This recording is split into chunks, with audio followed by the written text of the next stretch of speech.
Bismillahirrahmanirrahim. Allahumma la sahla illa ma ja'altahu sahla wa anta taj'alul hazna idza syi'ta sahla. Hari ini kita akan membahas detik-detik terakhir ketika Rasulullah mau wafat. Sebelumnya kita sudah menjelaskan tentang mengenai wasiat-wasiat sebelum Rasulullah wafat. Kejadiannya adalah 2 hari atau 1 hari sebelum Rasulullah wafat. Ini ya, 2 atau 1 hari sebelum Rasulullah wafat, yaitu pada hari Sabtu atau hari Ahad. Nabi itu merasakan badannya tuh agak ringan, kata ibu. Yaitu kejadiannya pada hari Sabtu atau hari Ahad. Kan kita tahu ya bahwa Rasulullah itu wafat di hari Senin. Ini kejadiannya entah Sabtu atau hari Ahad. Itu Nabi merasakan badannya tuh sudah agak ringan. Yang awalnya sakitnya sangat berat, sampai-sampai panasnya tuh melebihi dari 40 derajat. Maka Rasulullah ini dipapah oleh 2 orang laki-laki menuju masjid untuk sholat zuhur. Kan deket ya masjidnya, kalangan pintu seperti ini. Pada saat itu Abu Bakar sedang mengimami orang-orang. Jadi pas sholat zuhur ada Abu Bakar yang sedang mengimami. Kemudian Abu Bakar berinisiatif untuk mundur. Kemudian kata Rasulullah mengisyaratkan, tidak usah, lanjutkan. Akhirnya Rasulullah berada di samping Abu Bakar, di belakang dan di sampingnya gitu ya. Beliau bersabda, dudukkan aku di samping Abu Bakar. Nah, Rasulullah saking tidak sanggupnya sholatnya pun sambil duduk. Maka mereka mendudukkan ke beliau, Rasulullah ini di samping kiri Abu Bakar. Lalu Abu Bakar sholat mengikuti sholat beliau dan mengeraskan bacaan takbir agar didengar oleh orang-orang. Jadi ini jadi fikih buat kita kata ibu. Jadi yang jadi imam di sini adalah Rasulullah SAW. Namun karena Rasulullah sedang sakit, maka Abu Bakar mengeraskan suaranya untuk agar orang-orang mendengar. Kan kalau zuhur itu bahasanya sir ya, gak usah zahar ya. Al-Fatihahnya sir. Kan sok ada dengan Allahu Akbar, kakak dengeran ya. Nah itu diulang oleh Abu Bakar Asy-Siddiq. Ini sering kita dengar ketika sholat id ya, 2 kali gini kan. Ada yang mengulang. Nah ini fikih. Karena khawatirnya bacaan imam itu tidak terdengar isyaratnya oleh makmum. Harum nih ya Kang. Allahu Akbar. Ini mah teka cas.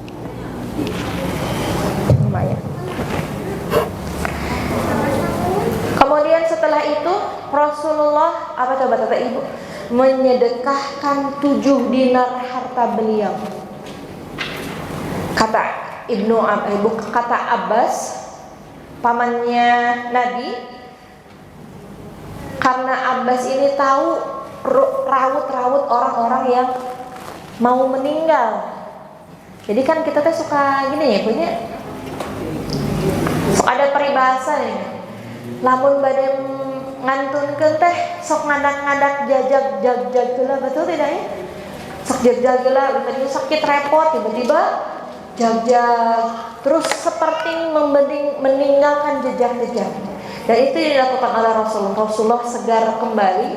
Maksudnya tadinya pingsan, Rasulullah bisa bangun, Rasulullah bisa sholat. Apa yang dilakukan Rasulullah? Menyedekahkan hartanya 7 dinar.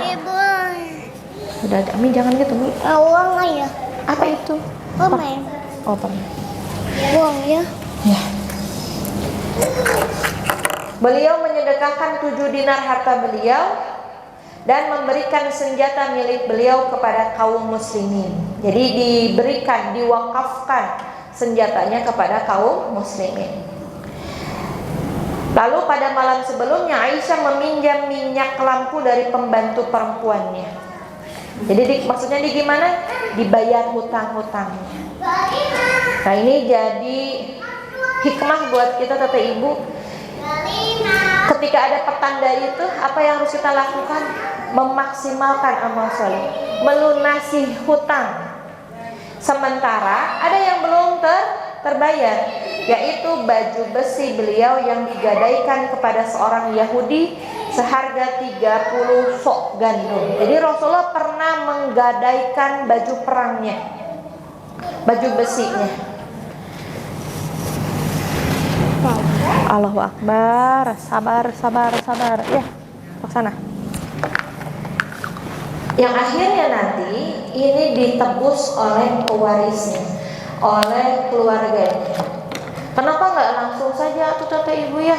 Rasulullah yang menebusnya.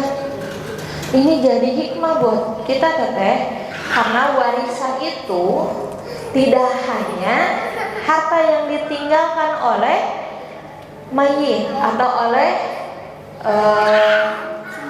yang meninggal, pun hutang juga itu diwariskan. Bahkan sebelum kita menuntut hak waris, seharusnya kita menunaikan dulu hutang-hutang sang mayit.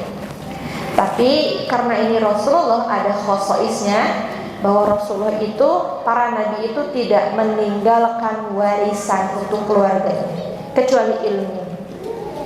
Jadi harta Rasulullah itu dibagikan kepada kaum muslimin semuanya, tidak dibagikan kepada keluarganya. Namun untuk kita kaum muslimin dibagikan kepada keluarga kita. Kemudian ini hari terakhir dari kehidupan Rasulullah.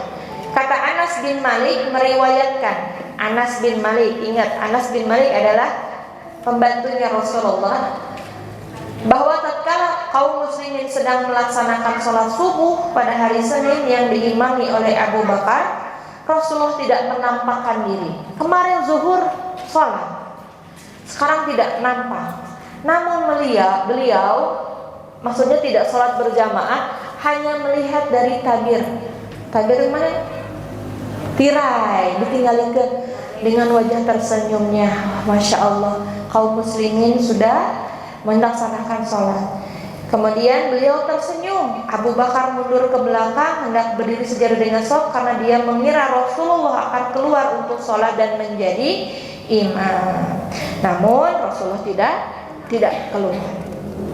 Anas kemudian menuturkan, kaum muslimin bermaksud hendak menghentikan sholat karena merasa gembira terhadap keadaan beliau. Namun beliau memberi isyarat dengan tangan agar mereka menyelesaikan sholat. Kemudian beliau masuk bilik dan menutupkan lagi tabiyah. Jadi Rasulullah itu sampai waktu sakitnya pun tetap melaksanakan sholat Teteh, walaupun ada di rumahnya. Ini jadi hukum tersendiri buat kita. Terus kalau pingsan gimana? Dikodok. Punten nih, yang punya orang tua yang sakit di rumahnya biasanya ya, itu diingatkan untuk sholat. Itu terus diingatkan walaupun lagi repot nih kudu. Ini karena ya ini yang dilakukan oleh Rasulullah. Sampai Rasulullah itu dibopong gitunya untuk melaksanakan sholat. Saking pentingnya sholat. Setelah itu,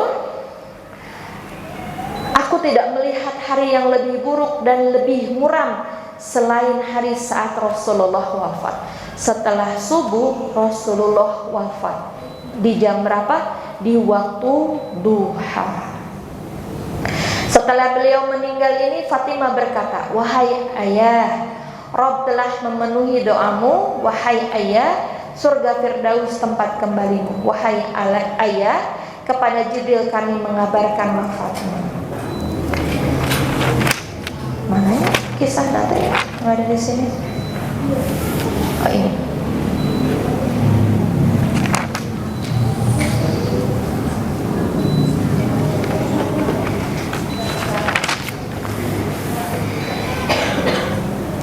Kemudian di waktu duha tadi, kata ibu ya, ketika Rasulullah detik-detik sakaratul mautnya, Rasulullah memanggil Fatimah. Itu tadi udah nutup ya. Kita balik lagi, flashback lagi ketika Rasulullah detik-detik sakaratul mautnya. Rasulullah memanggil putrinya Fatimah. Lalu beliau membisikkan sesuatu kepadanya hingga Fatimah menangis. Bu, Apalagi? nggak pakai Iya. nggak pakai tiup. Iya. Kemudian beliau mendoakan Fatimah. Setelah itu beliau membisikkan sesuatu kepadanya hingga dia tersenyum. Jadi 2 kali dibisikkan. Yang pertama, bisikannya membuat Fatimah menangis. Yang kedua, tiba-tiba Fatimah tersenyum. Aisyah yang melihat tersebut tuh penasaran. Tapi karena waktunya tidak tepat, kondisinya tidak tepat, tidak kondusif, Aisyah mengurungkan untuk menanyakan. Hingga ketika sudah berbulan-bulan Rasulullah wafat, Aisyah menanyakan, "Wahai Fatimah, apa yang dulu Rasulullah bisikan kepadamu?" Kata Fatimah, bisikan yang pertama Rasulullah mengabarkan bahwa waktunya semakin dekat. Jibril sudah mau menjemputku. Jadi sudah ada malaikat Jibril saat itu, Ibu. Kemudian Fatimah menangis karena Jibril sudah mau menjemput Rasulullah. Lalu bisikan kedua apa katanya? Kata Aisyah, bisikan yang kedua adalah Rasulullah mengabarkan bahwa aku adalah ahlul bait yang pertama kali yang akan menyusul Rasulullah.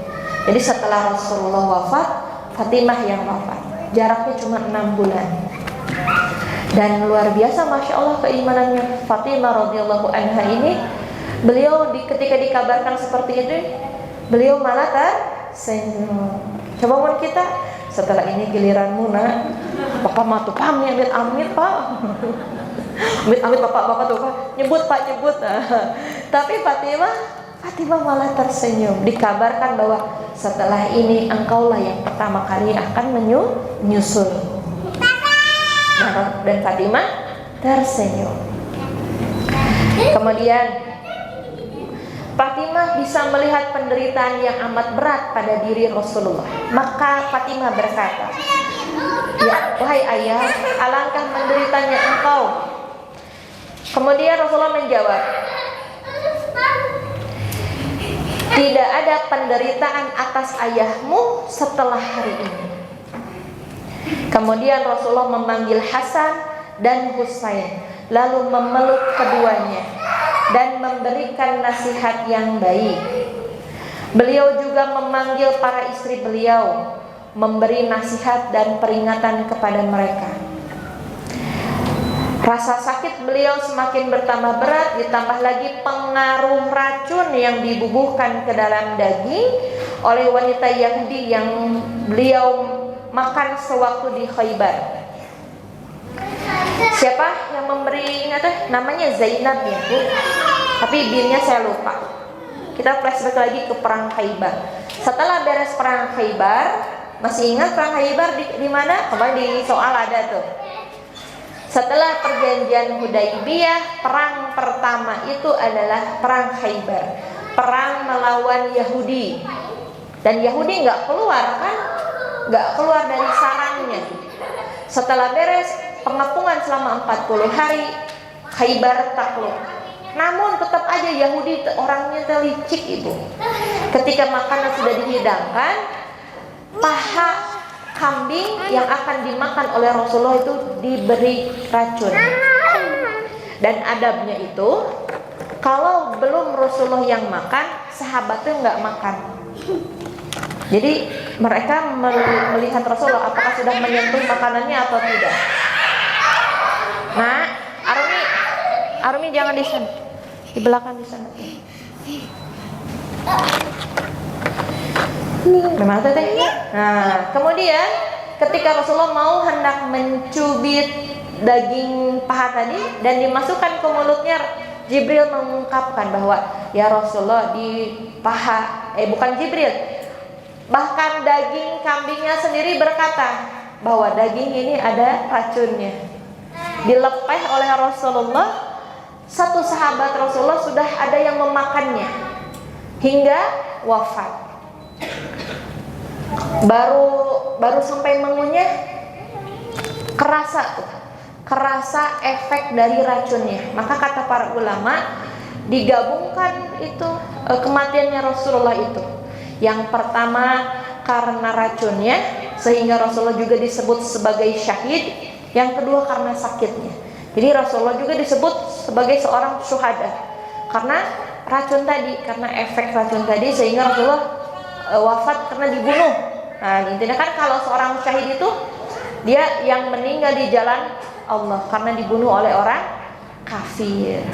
Gitu. Itu pendapat para ulama, kata ibu.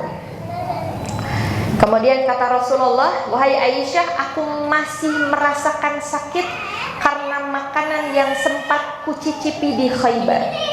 Inilah saatnya bagiku untuk merasakan bagaimana terputusnya nadiku karena racun tersebut. Beliau juga memberikan nasihat kepada orang-orang, sholat dan perhatikanlah budak-budak yang kalian miliki. Beliau menyampaikan wasiat ini hingga beberapa kali, maksudnya memperhatikan dua hal ini. Jadi sholat, perhatikan budak-budak kalian. Tibalah detik-detik terakhir dari hidup beliau. Aisyah menarik tubuh beliau ke pangkuannya. Jadi Rasulullah itu wafatnya di pangkuannya Aisyah.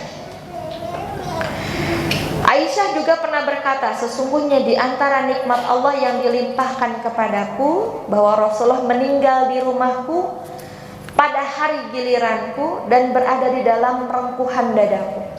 Allah menyatukan antara ludahku dan ludah beliau saat wafat. Ketika Rasulullah berada di pangkuannya Aisyah, kakinya mulai mendingin, itunya. Bahkan malaikat Jibril pun malaikat Israel pun sampai tidak tega menarik nyawanya Rasulullah. Pelan-pelan sekali. Disebut namanya nahar nafar, yang ketika nafas sudah ada di tenggorokan itu. Dan itu biasanya ada bunyinya teh gitu. Nah, itu ketika nafas sudah sampai ke kerongkongan. Dan itu kata Rasulullah, puncak dari rasa sakit. Dan itu teh kasih sayang Allah, bentuk kasih sayang Allah sebagai kafarat dosa. Kan kita teh, alah meninggal gorok, dosa apa ya yang sudah dia lakukan? Bukan itu ibu. Itu justru bentuk kasih sayang Allah sebagai pemberian Allah itu ya. Kan setiap rasa sakit itu pasti menjadi penghapus dosa, dan itu kasih sayang terakhir Allah. Jadi sakitnya sakaratul maut di sini disebutnya nafar gitu atau apa, saya lupa lagi. Ketika nyawa mau ditarik dan kerasa di sini, itulah saat-saat Allah memberikan kasih sayangnya, memberikan rasa sakit untuk mengkafarah dosanya. Saat Rasulullah napasnya mulai tersengah-sengah, mau maju gitu dari kaki. Kemudian Abdurrahman bin Abu Bakar, anaknya Abu Bakar, masuk ke dalam rumah sambil memegangi siwak. Berarti siapa ini?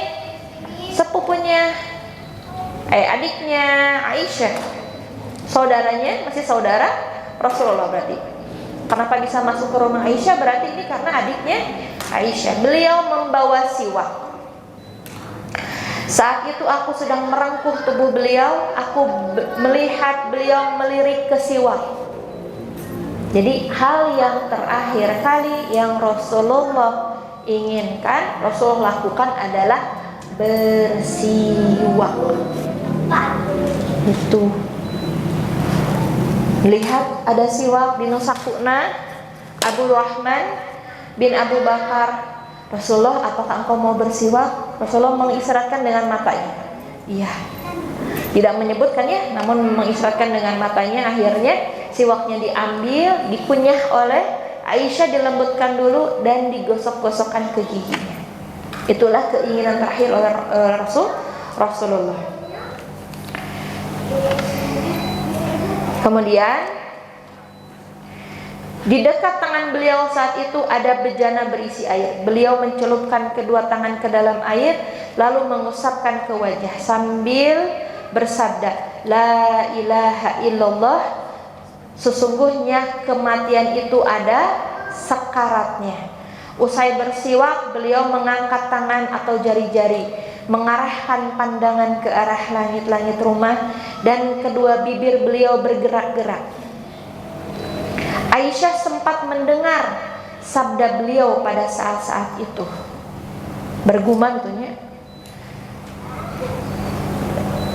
bersama orang-orang yang engkau beri nikmat atas mereka, daripada nabi, siddiqin, syuhada, dan sholihin. Ya Allah, ampunilah dosaku dan rahmatilah aku. Itulah kalimat terakhir Rasulullah. Pertemukanlah aku dengan kekasih yang maha tinggi, ya Allah, kekasih yang maha tinggi. Kalimat yang terakhir ini diulang hingga 3 kali, yang disusul dengan tangan beliau yang mulai melemah. Inna lillahi wa inna ilaihi raji'un. Maka beliau telah pulang kepada kekasih yang maha tinggi. Hal ini terjadi saat pagi sudah terasa panas. Jadi udah jam 9-an mungkin ya. Pada Senin 12 Rabiul Awal 11 Hijriah. Beliau wafat pada usia 63 tahun lebih 4 hari. Innalillahi wa inna ilaihi raji'un. Setelah ini masalah beres? Tidak. Justru inilah awal mula dari ujian untuk kaum muslimin yang lebih banyak. Sampai sana dulu kata ibu, mungkin karena udah 4:30 ya. Ada yang mau tanyakan? Beliau wafat pada hari Senin 12 Rabiul Awal tahun 11 Hijriah. Beliau wafat pada usia 63 tahun lebih 4 hari. Kalau kebayang gak teteh, kalau kita ada di zaman itu kan wafatnya di waktu duha ya. Ketika masuk waktu zuhur, semua orang gak percaya Rasulullah sudah wafat, Rasulullah sudah wafat. Mereka gak ada yang percaya. Karena apa? Karena sebelumnya jag-jag gitu. Kemarin masih sholat sama kita loh, kemarin masih ada, kemarin masih tersenyum. Seperti itulah memang kematian. Bahkan kalau mati itu, kalau mau hendak mati katanya wajahnya bercahaya, kemudian suka mendatangi orang-orang. Ya Allahu alam ya kata ibu ya. Mudah-mudahan kita mah tidak hanya pas mau meninggal aja gitu teh, setiap hari gitu. Segitu dulu kata ibu. Baik, kita ke kuis.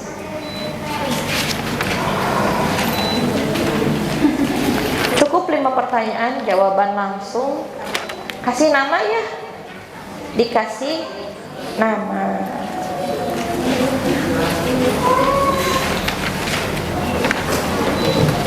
Apalagi nak? Tutup ya. Cetrek sampai cetrek. Sudah siap?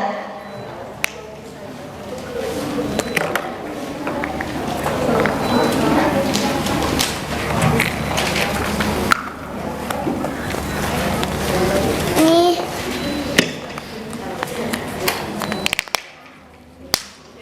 Dah.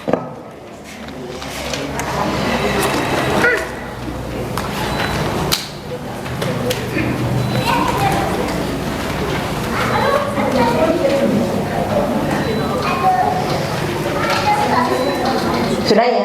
Bismillah. Pertanyaan yang pertama. Sehari sebelum Rasulullah wafat, apa yang beliau sedekahkan?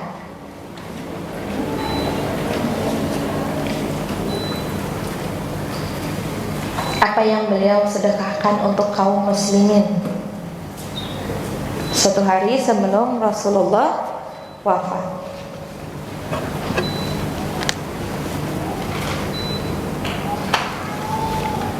Nomor 2. Di waktu kapan Rasulullah wafat? Waktunya ya. Waktu, hari, tanggal, tahun. waktunya. Waktu teh jam. Nah, jam berapa? Bukan jam atau waktu apa gitu? Zuhur, asar, subuh, isya atau pada isya. Waktu, hari, bulan, tahun.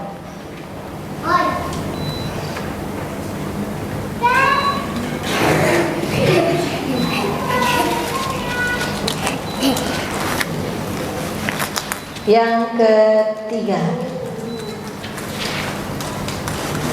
siapakah sahabat yang menggantikan Rasulullah menjadi imam sholat?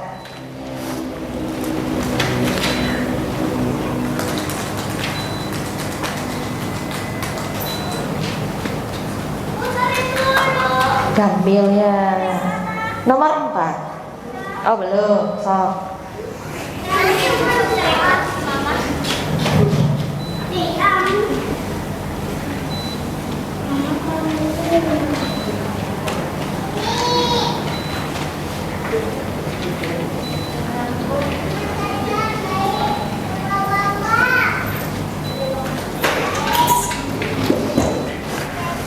Nomor 4. Apa keinginan terakhir Rasulullah SAW?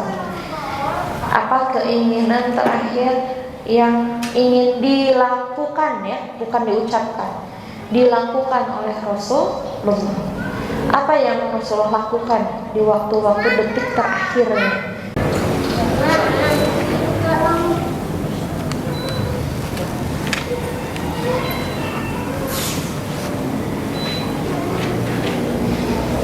Sudah? Apa yang dibisikkan Rasulullah kepada Fatimah?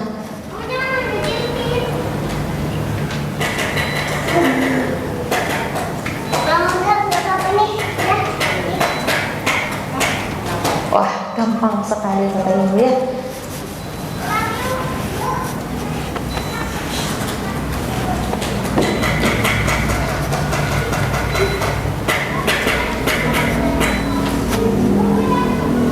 Baik, cukup waktunya. Nanti silakan dikumpulkan. Kita tutup dengan doa kafaratul majlis. Subhanakallahumma rabbana wa bihamdika asyhadu an la ilaha illa anta astaghfiruka wa atubu ilaik. Silakan nanti teteh ibu semuanya berkumpul dengan halaqahnya masing-masing.